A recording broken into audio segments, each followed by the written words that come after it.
ರೂಪಾಯಿ ಇದಾವೆ. ಪ್ಯಾಕೆಟಿಗೆ ಹೋಗ್ತವೆ. ಎಲ್ಲಿ ಮಾಡ್ಬಾರ್ದು ಪ್ಯಾಕೆಟ್ ಹೋಗ್ತವೆ. ಅದು ಎಂತ ಓಪನ್ ಮಾಡ್ತೀಯಲ್ಲ? ಕಟ್ ಮಾಡಿ ಕೊಡಿ ಎಲ್ಲ. ಅರ್ಧ ಕೊಡುವ ಪ್ಯಾಕೆಟ್ ಅಯ್ಯೋ ಕೈ ಇಟ್ಕೊಂಡಿರ ನೋಡಿ. ಅದು ಬರೋದು ನೋಡೋದು. ಕಡ ಕಟ್ಟೆ ಮೇಲೆ ಇಟ್ರೆ ಎಲ್ಲ ಒಂದೊಂದು ತಿಂತಾರೆ.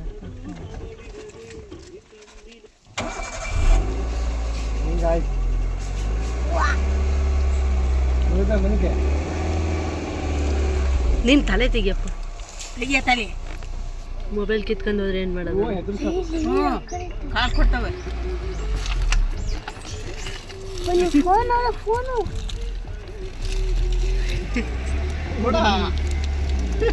ಏ ಇಲ್ಲ ಕಾರ್ ಒಳಗಡೆ ಬಂದ್ರೆ ನೀವೇನು ಆಟ ಆಡ್ತೀರಾ? ಅದೇ ಮಗಳಿಗೆ ಮಂಗನ ಕೈಲಿ ಚಬರ್ಸ್ಕೊಂಬರ್ದಂತೆ.